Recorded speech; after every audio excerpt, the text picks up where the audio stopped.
Mesdames et Messieurs les ministres, membres des délégations, je suis très heureux de vous accueillir aujourd'hui au sommet de Québec sur les changements climatiques. Un sommet qui fait suite à notre rencontre du Conseil de la Fédération au mois d'août 2014. À cette occasion, nous avions convenu de nous réunir pour discuter spécifiquement de la lutte contre les changements climatiques. Les provinces et territoires se réunissent donc pour partager leurs expériences, échanger sur les meilleures façons d'améliorer notre collaboration et rencontrer des experts dans le domaine qui permettront d'alimenter notre réflexion commune sur les gestes à poser aujourd'hui et dans l'avenir. Ce sommet est donc un point de départ. Des discussions que nous poursuivrons, notamment dans le cadre de notre Conseil de la Fédération. Disons-le, notre objectif ici n'est pas de faire la promotion d'un modèle unique d'action pour lutter contre les changements climatiques, bien au contraire.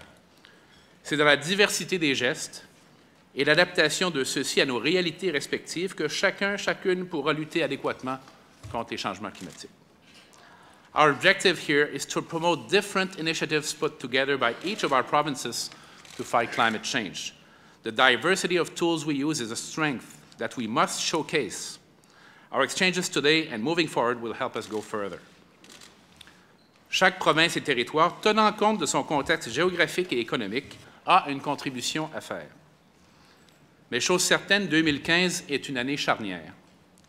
En décembre prochain, à Paris, l'ensemble de la communauté internationale devra prendre la seule décision qui s'impose, agir. Agir dès maintenant, agir de façon concertée et réfléchie, agir de façon concrète pour notre avenir à tous. Les pays partis à la Convention-cadre des Nations unies sur les changements climatiques sont présentement les dépositaires d'un espoir collectif quant au prochain accord international sur le climat. Mais le succès de ces négociations ne dépend pas uniquement d'eux. Les gouvernements des États fédérés que nous représentons ont un rôle aussi important, sinon parfois plus important, à jouer aujourd'hui que les gouvernements nationaux. Parce que les mesures les plus concrètes sont adoptées par nos juridictions. Mais plus encore parce que nous vivons directement les conséquences de ces changements, les inondations, l'érosion des berges, etc. Le succès de Paris se construit maintenant dans toutes les capitales du monde, incluant les capitales des États fédérés et des régions. Déjà, les territoires et provinces du pays sont actifs dans cette lutte de tous les instants.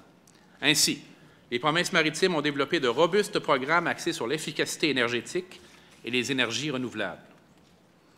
Grâce à ces actions, l'île du Prince-Édouard peut compter sur une production électrique à 97 % renouvelable, basée essentiellement sur l'éolien. Une voie également empruntée par le Nouveau-Brunswick et la Nouvelle-Écosse, qui se sont dotés d'un objectif d'énergie renouvelable visant 40 % d'électricité propre d'ici 2020. Terre-Neuve et Labrador s'est doté, à travers ces deux plans d'action contre les changements climatiques, d'un important fonds vert pour appuyer les projets d'efficacité énergétique et d'énergie renouvelable. Comme vous le savez, le Québec a également mis en place un tel fonds pour appuyer la réalisation de projets concrets en matière de lutte contre les changements climatiques, de même qu'un système de plafonnement et d'échange de droits d'émission couvrant tous les grands émetteurs, jusqu'à hier de concert avec la Californie, mais on le sait depuis hier, une initiative qu'a également choisie notre voisin ontarien, dans la foulée de sa décision importante d'abandonner la production d'électricité à partir de charbon, tout en développant des sources d'énergie renouvelables. Le Manitoba a lui aussi agi en ce sens en bannissant le charbon pour le chauffage et en adoptant une taxe qui s'applique à la combustion de charbon et de la coque de pétrole. Une voie suivie par la Saskatchewan, qui vient de mettre en place un important projet de captage et de séquestration des émissions à la centrale au charbon de Boundary Dam. Une initiative intéressante qui s'ajoute au fonds vert existant pour appuyer les énergies renouvelables et l'efficacité énergétique. L'Alberta a pour sa part instauré dès 2007 une réglementation pour réduire l'intensité des émissions de GES des grands émetteurs, établissant ainsi un signal de prix carbone et un fonds d'investissement technologique pour appuyer le développement des technologies vertes et moins polluantes. La Colombie-Britannique a choisi de se doter d'une loi sur la déclaration et le contrôle des GES dans les secteurs industriels et de l'énergie, une initiative ambitieuse qui s'ajoute à la taxe sur le carbone fiscalement neutre, déjà en place. Et le Yukon, le Nunavut et les territoires du Nord-Ouest ne sont pas en reste, puisqu'en plus d'avoir adopté des initiatives particulières en changement climatique et en énergie renouvelable, ces gouvernements se sont regroupés pour adopter un plan d'adaptation pan-territorial pour faire face aux défis communs, d'ailleurs une approche novatrice de concertation qui pourrait nous inspirer. Ainsi, comme vous pouvez le constater, nous sommes tous en mouvement et avons tous agi en développant des stratégies, des politiques, des plans d'action, des mécanismes financiers et autres initiatives qui répondaient à nos aspirations et surtout à nos réalités propres.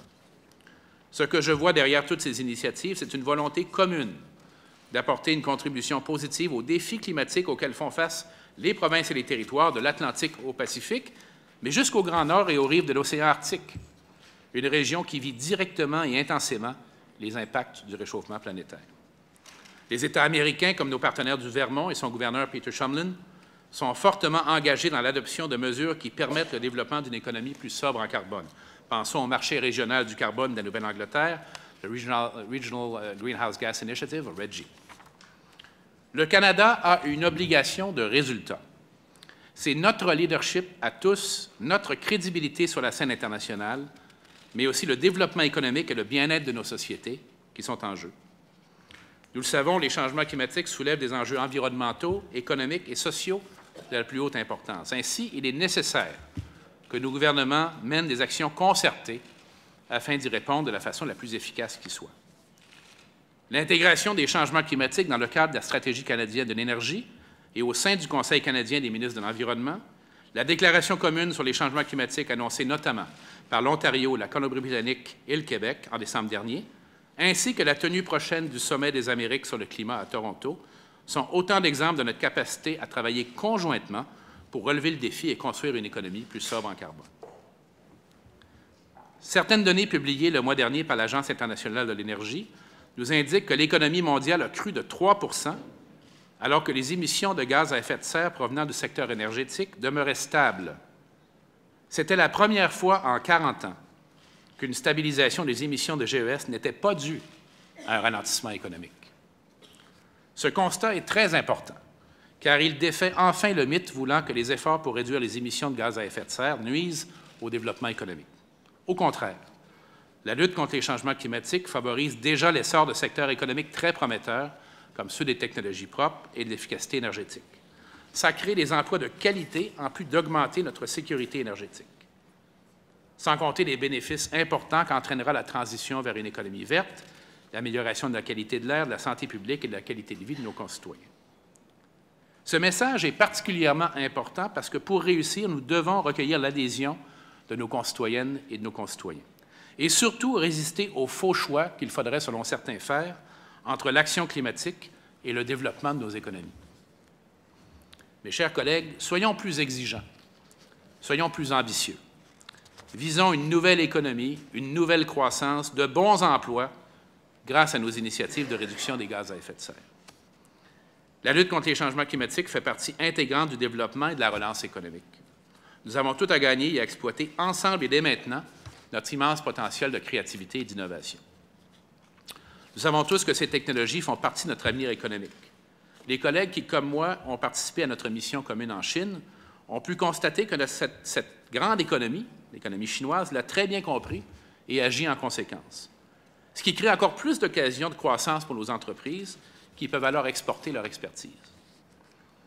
Agir dès maintenant, c'est donc agir pour la prospérité et la postérité, puisque les coûts de l'inaction dépasseront largement les investissements nécessaires aujourd'hui pour réduire nos émissions et nous adapter aux impacts des changements climatiques.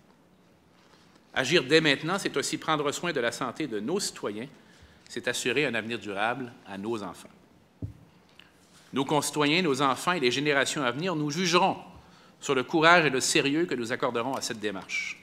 Nous aurons à répondre devant elles et eux de nos actions passées, présentes et futures. Connaissant tous les bénéfices découlant de cette lutte, pouvons-nous rehausser nos engagements? Je le crois, nous le croyons. Afin d'être encore plus ambitieux dans nos actions, inspirons-nous de nos partenaires économiques qui ont des profils énergétiques semblables aux nôtres et qui ont su allier protection de l'environnement et développement économique. Nous avons également avantage à nous inspirer les uns des autres, plusieurs d'entre nous ayant mis en place des mesures novatrices qui peuvent être prises à plus grande échelle.